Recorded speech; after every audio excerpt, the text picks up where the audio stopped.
everybody. This is round two. Having some weird USB issues. I had a bunch of forced Windows 11 updates, which I've kind of been putting off for a couple of weeks because I needed to have remote access, and I let them go today, and boy, I tell you, it is acting crazy. So we just got back from a trip, and we got back a little bit early. So dealing with these dang autoimmune issues that I keep dealing with that have pretty much shut down 90% of what I want to do in life, it seems lately. But kind of starting fresh again, if you will. A new re-dieting effort. I guess you could call it Carnivore 33. um, so I had a couple of strange things happen this week, and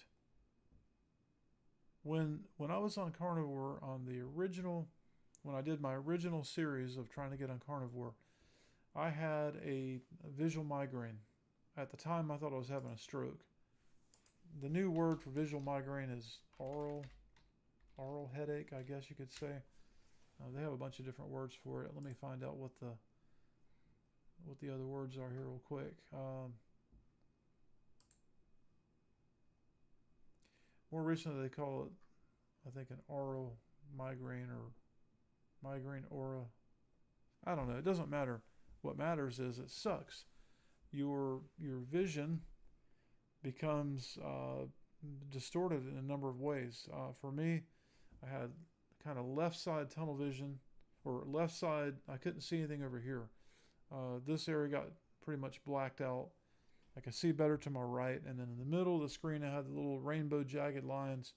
Started out small, kind of like when you look at a bright light, like if you look at the sun or a bright light, and you kind of get like that. When you close your eyes, you get the reverse, like a negative of it.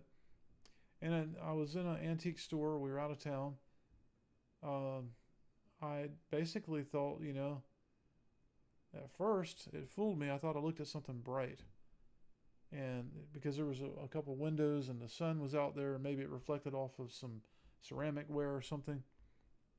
And but then it started growing, and I said, "Oh boy, I haven't seen this in almost 2 years." Almost 2 years ago, I uploaded a video from. I was at the hospital because they had me on stroke alert. I was working on my tractor, and I was squatted down and standing up, and I kept getting a little bit dizzy when I was doing that, and it kind of been ongoing that whole day. And one time when I stood up, I had that happen. Vision loss, distortion. You kind of get these jagged, for me it's kind of like a sawtooth circle, not a regular circle, kind of irregular. And really pretty rainbow stripes all the way around in those jagged edges. And then I can see in the middle of that, but it's offset. So if you're looking at a phone, you got your rectangular phone screen.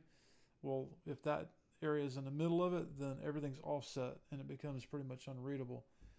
It's pretty scary the first time that you deal with it, that's for sure. But I knew what it was.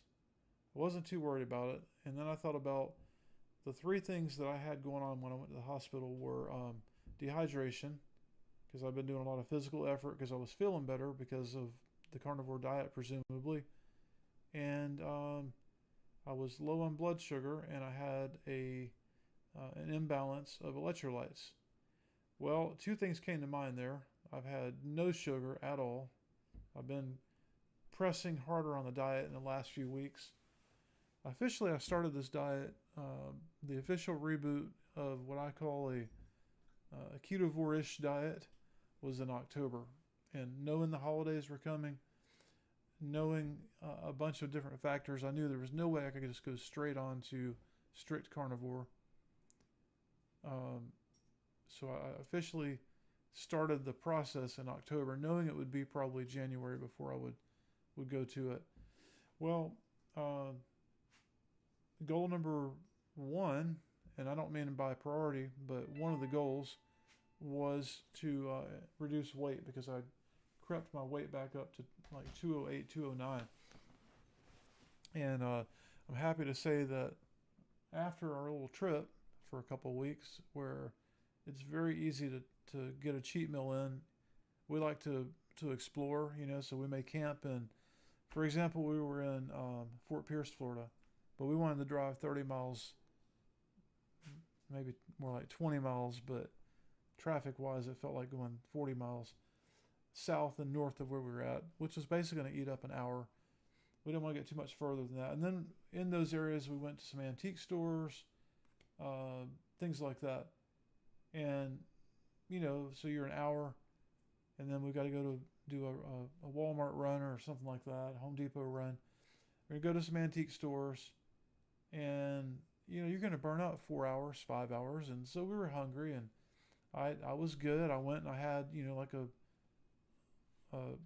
pretty much a carnivore compliant meal, not hard carnivore, because I might have put maybe a drop of ketchup on the burger or something like that.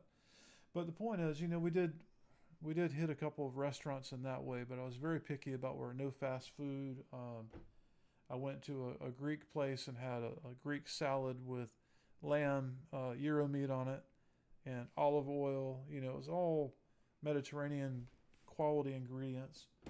So I don't think I was doing much to sabotage the diet, but it's very easy, to go, oh, well, I got to buy the fries because they don't sell the burger without the fries, and I'm paying for them. They have a couple of bites of that.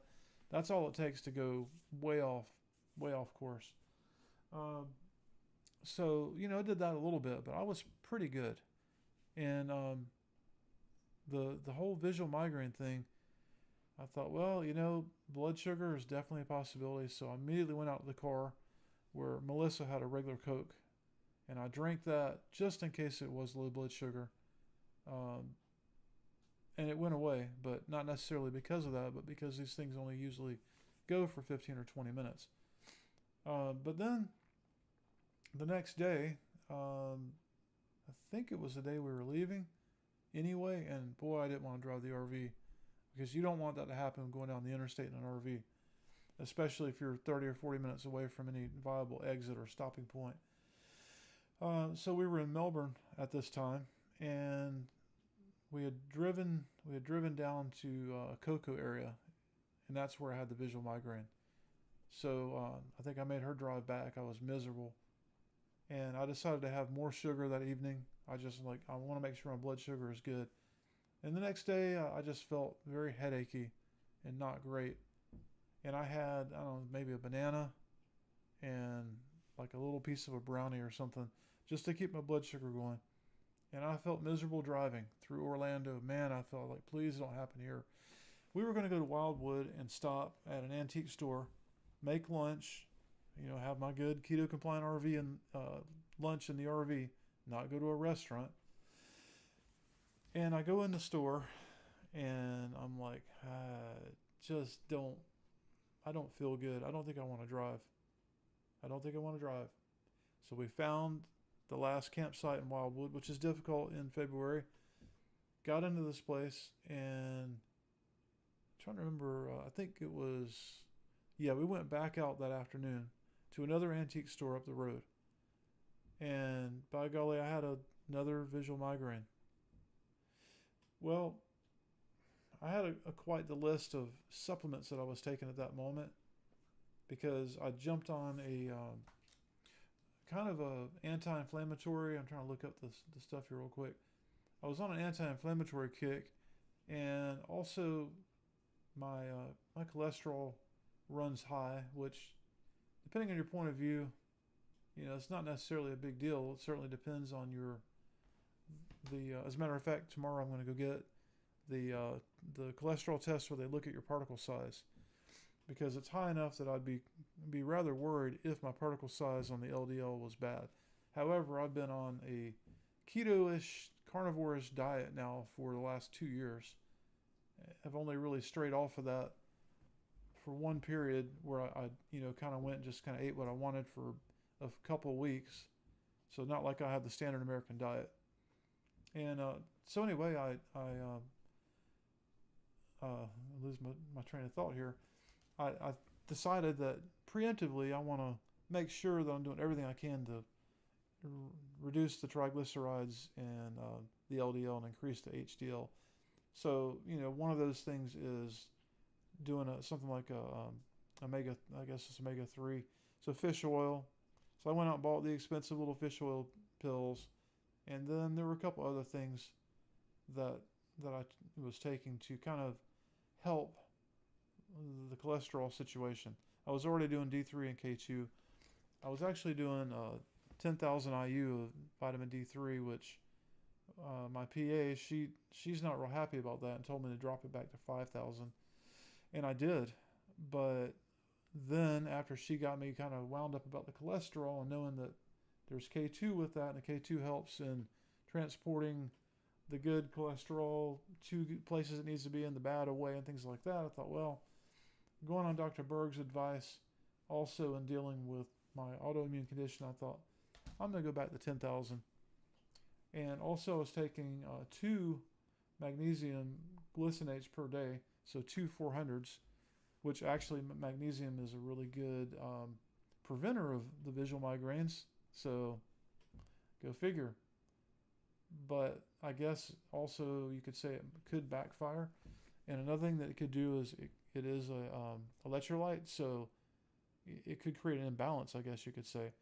Also supplementing vitamin C, potassium, and zinc as well. And I decided that while there, I was going to go and do a inflammation attack through supplements. So cumin is obviously a very good anti-inflammatory, and it's a dietary. I mean, if you get blackened fish, it's going to be covered in cumin, so it's not some unusual thing. But I did, and fish oil, by the way, also contributes to anti-inflammatory, so that was kind of a 2-for-1. But I also did bromelain and ginger root. So I was doing, just one of each of those, but it was quite the stack of pills, I guess you could say, that I was taking twice a day. I'll show you real quick what that looks like. So this is that was my dose per day, and I'm just never very excited about. I don't like taking pills at all of any type. It's just not fun. And then I don't know. Some of these pills are big. Magnesium, the fish oils are some pretty good size capsules or whatever you want to call them. So I was taking that right there per day, splitting half and half. So it was a chore to take all those, I guess you could say. So I thought, well, let me look into this a little bit. And it seems like the most likely contributor to the potential of having a visual migraine outside of imbalance of electrolytes, which was definitely a possibility, was vitamin D in excess. So took vitamin D, and actually I decided at first I was only going to take half. And then I decided, I'm going to go cold turkey because I haven't had this problem. And I don't know what I was taking almost 2 years ago when this happened before. I know I was supplementing a little bit, but it would probably have been something like vitamin D3, zinc, something along those lines. So some of the same things again. So I just went cold turkey for now and have had no further problems.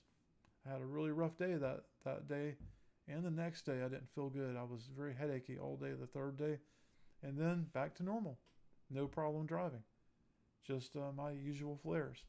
This was our campsite there in Titusville, and great view of the water right there, right across the water. If you could zoom in on this, you would see the various launch towers and things. So it's really a cool site.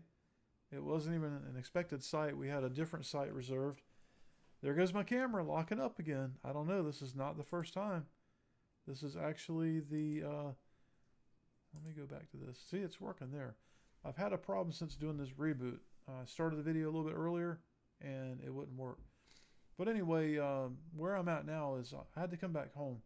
I wasn't feeling well. I was having that issue. I've been having terrible costochondritis, back pain, lower back, where my 2 discs or whatever it is that's wrong with them. I don't quite understand the terminology, but they're not blown out or ruptured or herniated. They're just quote unquote bad, and it causes pain on the joints next to the disc, because they're taking, as they put it, the disc is like a pad, and or maybe a shock absorber, and that's gone bad, and so it's putting stress on the joints that are next to the disc, and that's what's inflamed, which is causing me sciatica, severe back pain, and difficulty in mobility, laying down, sitting up, whatever. It all hurts.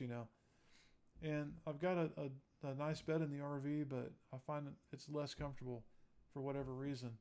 It's just not, it's not the same as being at home. Probably because I have multiple chairs at home and recliners and things I can do, things I can work on, whereas in the RV you're kind of limited. But I kept myself busy. I'm trying to find a picture of it here. We had a good time on the trip. I found this. It was actually together. This is after I did. I'm not a luthier at all. I've never even really worked on an instrument like this, but I found this 1943 Singing Cowboys guitar, and it was just too cool to pass up for the price. But it needs a neck reset, something awful. So the strings were high. It was barely playable, but it was completely all original. So I ordered the things off Amazon. You can see up here at the top left. Those are foam cutters. It's one of the several ways that you can heat the glue up to remove the neck. And I pulled the fret out and got stuck those down in 2 holes that I drilled and got the neck off. And as of right now, I'm actually working on this. I thought I was going to have it done in the RV, but I just ended up not feeling well. So it spent a lot of time just sitting. And I thought, well, I'm just going to go home because I can be more comfortable there and I have room to actually work on it. So I literally just glued the neck back on. There goes my live feed. I don't know why. The camera keeps freezing up in that mode. Very strange. But anyway, it's glued as of tonight. So it should be playable in a couple of days. It actually is. It's a Sears catalog guitar from 1943. It is very well built. It's built like a little Martin. I mean, it's got all the wedge bracing. It's got the dovetail neck. It sounds decent too. It actually doesn't sound too bad.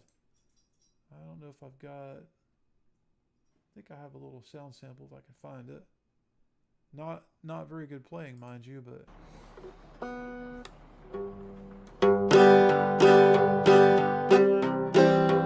See the problem. For some reason, I can't hear it. That is strange. Let me see if I can change that real quick.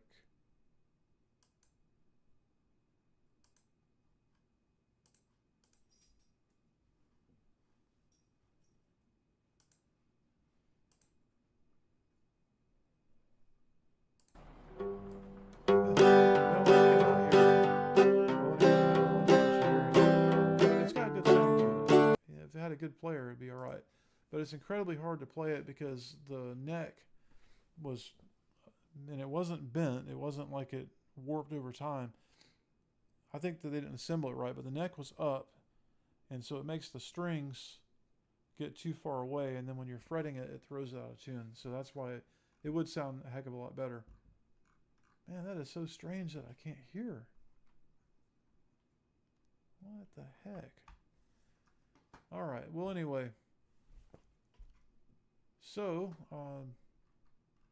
it was a good trip, but I just didn't feel good for a lot of it, and so that's why we're back home. So I started the Carnivore, 100% true Carnivore, no cheating, today. I actually kind of started last night. Yesterday for lunch, I had a cheeseburger, which is kind of on the edge. You're not really true Carnivore. You wouldn't have the cheese because of the dairy. So I had a cheeseburger yesterday with the intention of starting today. So this morning I had only water, no Zevia, no flavored water, just straight water, bacon and eggs. And then for lunch today, I kind of skipped lunch. I went to the chiropractor, and I'll tell you about that in a second.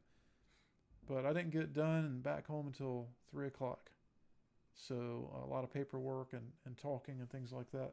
So I had lunch at 3 o'clock, and I just had 2 hamburgers, no real seasoning, a little bit of Worcestershire in it when we made it, and I don't mean buns, I don't mean lettuce or cheese or anything else, just two, call them hamburger steaks, and 2 waters, one with salt, one without, and that's it. So I am, and it actually is going very well, surprisingly. I've had no cravings, which is what typically happens with carnivore. You just, once you get over the hump, the carb hump, which I've been preparing for months by being pretty much no carbs, it's not too bad so far. But I enjoy eating. I like good food. I like my pizzas. I like, whatever. I love a cookie as well. And I hope to, again, one day be able to eat it. But I'm in emergency mode at this point. I'm at the end of the road. Um, my entire life is totally affected by it. I'm not even able to enjoy my camper to go out and go somewhere new and walk around. On the flip side of that, the doctor advised that I should definitely be walking because of cholesterol concerns and otherwise. Certainly, you don't want to be sedentary. I counted the steps in a large antique mall, and it was 2,000 steps. The recommendation, for an adult is 10,000 steps a day. So we did one large, we did a medium-sized antique mall. So we'll say 1,200 steps max in that one. And we did one small one, which will be about 400 steps. And I was spent. I came home, I had to take a Percocet. I was laid up. The next day I hurt all day. The next day I was still feeling it. And, 3,300 steps out of 10,000 that I should be doing every single day. So today I go to the chiropractor. I was recommended by my PA to go to the chiropractor. She has an autoimmune as well. She was having some issues with costochondritis, rib pain, chest pain that was related to back pain in my case. And said she had great results. And I've been to one before. I had decent results. I'm very worried about my lower back with the disc issues that I'm dealing with, because I can literally just step out of a door, and misjudge that it was a 3-inch drop instead of a 1-inch drop, and that can send pain into my back that lasts for days and can be crippling to a certain extent. Anyway, so I went very reluctantly, and the guy turns out to be pretty cool. He is a nutrition geek. He said that he was originally going to go for that being that type of doctor, but he decided that he was going to stop with not necessarily saying that it's easier, but I think the chiropractor requirements are much less than a standard doctor, and he liked it, and that's what he decided he wanted to do. So, but he has a lot of time and interest into nutrition, so we had a good conversation about he's not a big fan of carnivore, but he is not a big fan of anything that's recommended by the regular doctors. I find that to be a trend with chiropractors, and it's kind of relaxing at this point because, look at this country, look at the health of everybody. Something's not working right. Standard American diet's got its problems for sure, ultra processed and everything else. Team RFK Jr. I'm so glad he's in there. That somebody is at least acknowledging that there seems to be something bad wrong with our food supply. Let's take a look at it. Let's study it and see what needs to change. So he's recommending that I go on this diet plan that allows carbs, which is it's called the Whole 30 diet. It's an elimination diet. You only eat whole food. So any fruit, sort of, any veggie, sort of, and any meat, nothing processed. Water, but you're cutting out dairy, grains, most legumes, some other things. But the bottom line is, you're just going to this really clean, whole food diet, but a very natural diet that does allow carbs. I like the sound of it, and I may try that at some point, but I'm trying to eliminate right now. This is why I have jumped on 100% carnivore. Day one, yay me, is because I want to eliminate everything that I can eliminate, except for meat. And then if I'm not feeling great in a couple of weeks, then yay, I get to start cutting out different meats, but I get to go back on other things. I could have an allergy to beef. I could have an allergy to eggs. Maybe it's chicken, although I don't have a whole lot of chicken. I have probably some pork, more chicken than pork, although I do have bacon, so I guess you could say it could be a bacon allergy. You know what? If I have a bacon allergy, I'm not suicidal, but I may consider it if I have a bacon allergy.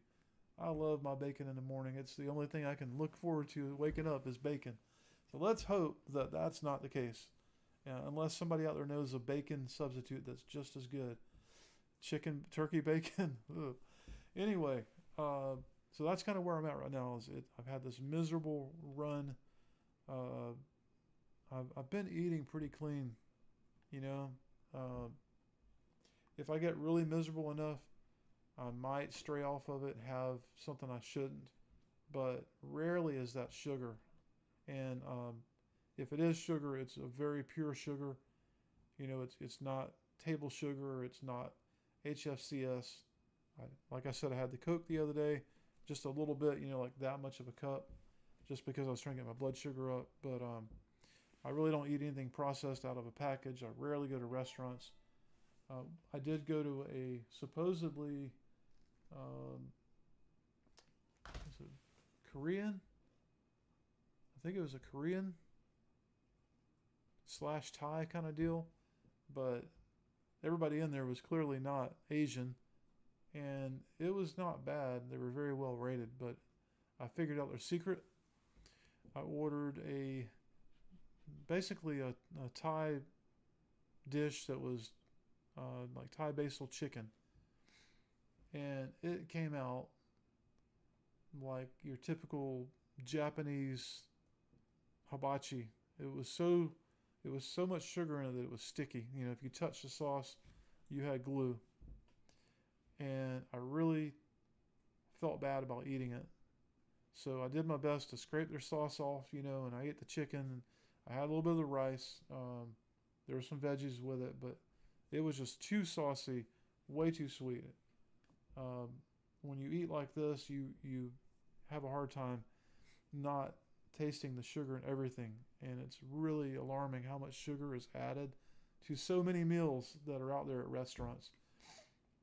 But it didn't flare me, oddly enough. I had no discernible flare, and in fact, this was after I had the two visual migraines.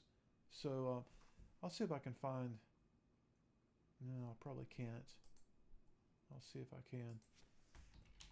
In case you don't know what a visual migraine looks like, there's no perfect version of it that I found online,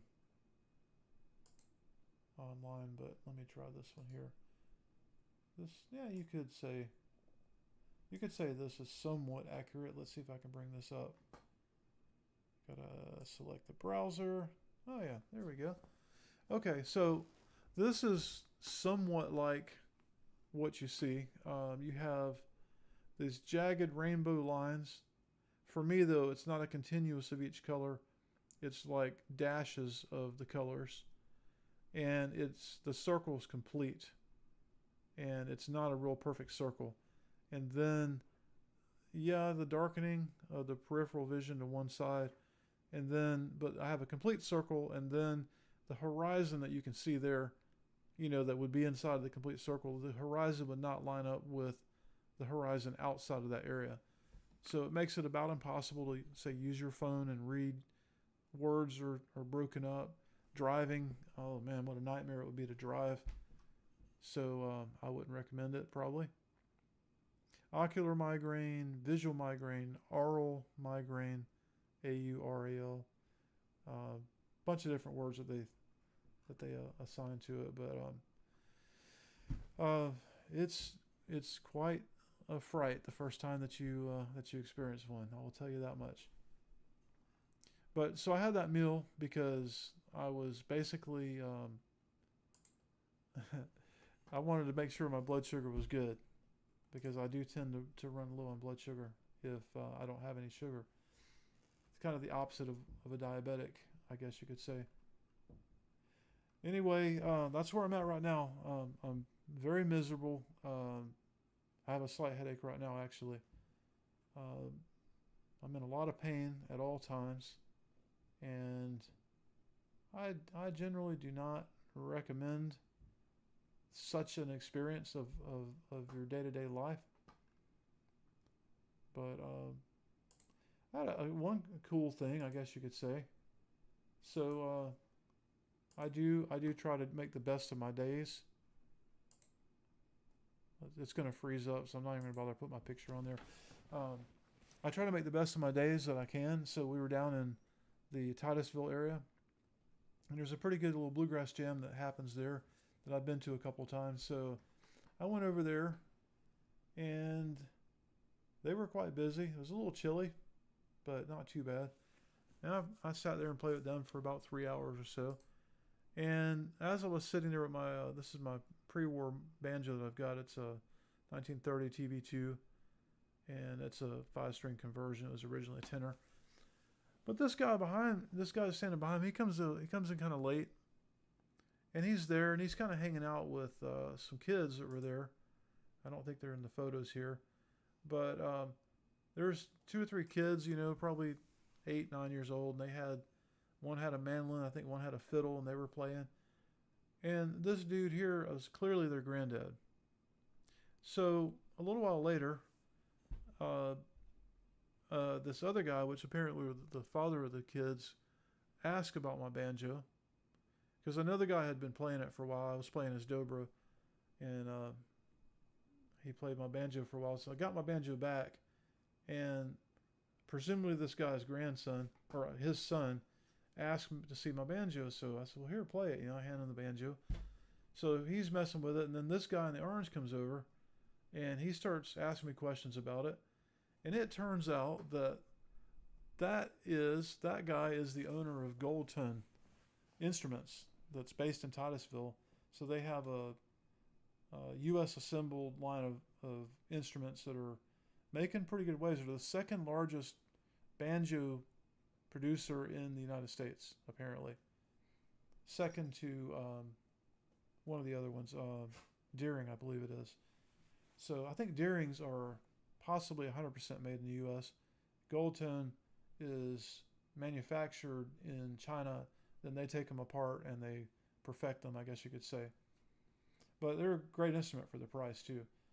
So it was really cool though. They invited me over, take a tour of their facility. I'm super impressed at the level of organization that they've got in their factory. You call it a factory, final assembly, warehouse. I'm not sure, but they really do a good job. And I didn't ask. I would love to take some pictures and video from inside, but they gave me a really good tour of the whole deal. Super organized, and everybody that works there seems to play. And I definitely want to own another. I have a mini banjo from Goldtone now, but I would definitely like to have another instrument. Speaking of other instruments, though, while I was there, a dobro popped up, and I ended up coming home with that too. It was a great deal.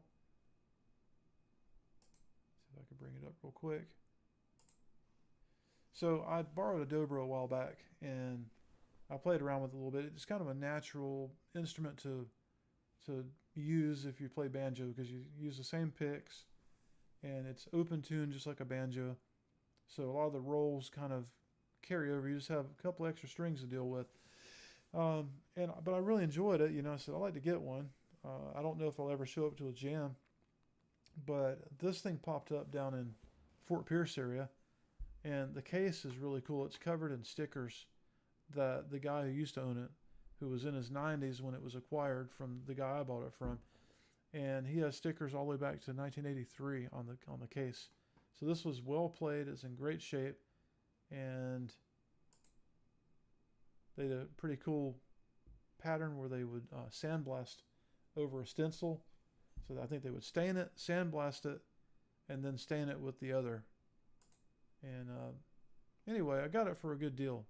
So I went ahead and got it, loaded up in the RV, played around with it. I think playing the one in the gym is what kind of pushed me over the edge. But this one was, it was probably, these are, they're less than $1,000. This is a 1980 model, and it was like seven something. And I looked at it and I thought, man, I'd love to have it, but I don't need another instrument. I don't want to spend that kind of money. Well, the guy was, I guess nobody was biting. He cut the price almost in half. And I finally messaged him. He was actually down in Fort Pierce. And when we were there, I didn't go look at it. We left, drove an hour and a half north, and then he drops the price. So I messaged him after, like, I think the last day that we were in town. And I said, man, I wish I'd seen you drop the price before I left. And he asked where I was, and he was actually south of Fort Pierce, 45 minutes. He said, I'll drive up there. Well, there was actually a jam, which was kind of cool. It was Tuesday night. I knew there was a jam. I felt so bad the prior Tuesday when we were in Fort Pierce, I didn't go to the jam. So basically, it worked out great. We met him at 5 p.m., went to do our things at Home Depot or wherever, and about 5:30 we headed over to the gym. So there's a lively bunch. I didn't play in it. I just basically had the meat out of a cheeseburger and watched them for a little bit, and then drove the hour and a half or whatever it was back up to the camper to leave the next day. So I'm not completely unable to do anything, but I'm severely limited at this point in what I'm able to do. Time, activities, I have to choose them wisely. If I want to go walk around an antique store, that morning, then probably that afternoon, that evening, I'm going to be laid up, not doing a whole lot. So that's kind of what sucks about the situation. I'm not sure what to expect from this diet right now. I had some flaring. This is a long video about my condition because there's a lot to say. I know it's kind of boring to a lot of you, but I had real bad flaring, and the day of the jam, I actually wasn't sure I was going to make it, and the day after the jam, I could not bend these two fingers, and it was like level 8 pain. I mean, as bad as my bad back pain, to either straighten those two fingers or to bend them. Straightening was the worst. Bending them halfway wasn't too bad. Bending them a long ways was agony. So but it completely went away. Like it happened a few days before, out of the blue, this finger. And then after the jam, maybe because I was fretting, it happened. But then it's been completely fine since then. I hope to goodness I can at least eliminate those kind of flares. As I'm sitting here right now, my sternum hurts. And it's because I've been sitting in this chair too long. And if I go back and lay back and recline, then I can manage it. But truthfully, I've been hurting all day.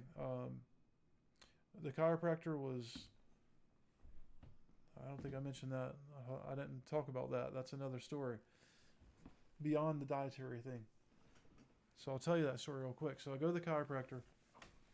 They have the most uncomfortable chairs in the waiting room I've ever seen in a doctor's office. Well, I've probably seen worse in some doctor's offices, but chiropractor, it's going to place of back pain and whatever. Ditch the cheap chairs. Get some chairs people can be comfortable in, lean back a little bit. I'm going to mention that to them when I go back. But so I'm sitting there and they hand me like college homework, This is something I don't understand. I thought Obamacare was, part of that whole deal was to kind of make the records fluid across all the doctors. But you go into the doctor, it's like it's 1982. You're filling out the same paperwork, the same forms, manually writing your name and your address and the date and social multiple times per form. I don't know. This is just me, but if I were a doctor's office, I'm going to collect this information on the phone when we set up the new patient appointment. I'm going to get your name, your address, those standards, and I'm going to have forms waiting for you that weren't photocopied back in 1972. They're going to be printed out with the current version, and it's already going to have your name and the address and all this on there. because like in my case, going to a rheumatologist, it hurts me to write. My thumb is it's shot. Like bending it too many times in a day, it's done for the week. Uh, Thankfully, that's the only fingers that really bother me regularly. But clearly, that's changing. But this thumb, yeah, holding a pen is writing a lot is a bad thing. I can write a check out, and I can actually be hurting because of that. Just a check. So I'm sitting in these uncomfortable chairs for 30 minutes, filling out all this crap, multiple times, same thing. And then I go and have the consultation, and they send me back out of the office to sign paperwork on the treatment because there's a laser and there's safety and it can ruin your eyes and all this stuff. So I did that. Some guy's at the desk for kind of like me on a video like this. He's standing there just talking and talking and talking forever because he knows the girl and they treated him, and there was nobody waiting in line as far as he saw. But what had happened is right before he walked in, they handed me 2 pieces of paper to sign. And there was no way to get to them, and he was blocking the windows. So I sat there in an uncomfortable chair for another 10 minutes while he talked. Then I hand them the paperwork, and within 2 minutes, they bring me back to the room to do the treatment. Well, the first thing they do is like, okay, we're going to have you lay face down so we can do this treatment. No, you're not. How long am I going to lay face down on a flat bench? That ain't going to happen. So, okay, well, you can sit. Well, the treatment's like 20 minutes. Cold laser therapy and some kind of ultrasonic thing that's basically, 80% of the ultrasonic treatment they would use to blow up your kidney stones that they put you basically under to do because it hurts, except it's on your spine. And it's like somebody's hitting you with a little hammer. It wasn't actually that painful. It was loud. It was uncomfortable, but it was also kind of nice because if you're manipulating my back and it doesn't actually hurt, then that's better than the way my back usually feels. So I had to sit up, kind of leaning forward, letting them do that to my back for 20 minutes. And that pretty much set me up for the day, I guess you could say. So anyway, that is the catch up on my health. Hopefully, I know a lot of my regular viewers, they don't give a crap about these videos, and I usually don't leave them up. But I'm kind of documenting this as a start of the next phase of this journey of RA or AS. I believe it's ankylosing spondylitis, not rheumatoid. The rheumatologists, they're like, well, you don't have the gene marker for ankylosing spondylitis, but you know what? You don't have to have that. I think 20% of the cases, they don't have that anyway. I have many of the other symptoms. The only rheumatoid symptoms I have are if my fingers bother me, but this spinal is definitely hips, and the spine is definitely right up the alley of ankylosing spondylitis. So it doesn't really matter what it is. I have an autoimmune condition. It sucks. It's messing up my game in every possible way, and I'm battling it with diet, and that's all I can do. So giving this about 2 weeks. I'm going to wrap this video up here in a second, but my plan right now is strict carnivore for 2 weeks, if at all possible. If I have a really bad day and I'm hurting really bad, I can't promise I'm not going to have a Zevia or some kind of flavored drink because it's the only escape I have. And I'm going to try, though. I'm trying real hard. I'm not jonesing right now. It's amazing.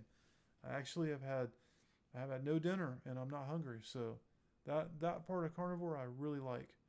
It's the social awkwardness of not being able to eat with anybody, or you go to a restaurant and people are enjoying everything, and you're drinking water, and you shouldn't even be at a restaurant because God knows what oils they're using. So, you just kind of don't go. That part of it sucks. And, if I'm really having a bad day and I'm hurting a lot, I like my cookies, It kind of makes you like a little kid. You just want your chocolate chip cookie. So, you want something sweet, something that can distract you from your thoughts of how you feel. You feel like crap. That cookie brings you a little bit of satisfaction. It's like a drug, I guess you could say. I guess it's in some ways worse for you than a drug. Sugar is bad. It's even worse if you have an autoimmune condition. So that's where I'm at. I'll try to do an update here in the next week, maybe 2 weeks. I don't know. We'll see. Or if I crash and burn, I'll probably do an update before that. But day one is going okay. Tomorrow I'll be going in for a little bit of blood work. I'm basically looking at my cholesterol situation to make sure, I say make sure, hopefully to make sure that the particle sizes are good and it's just elevated LDL due to my diet and not elevated LDL with the bad size particles that basically puts you into a heart disease situation. Not cool, not good. But I'm not getting any younger, so I wouldn't be surprised to find out that I'm not necessarily in perfect health, but hopefully it'll be the results will be good on that. So that's where we are, guys and gals. I appreciate you, those of you that have watched. Sorry for extremely long format, relatively boring video to convey what little bit of information you may or may not have wanted. But that's the only way I can do it. So catch you guys and gals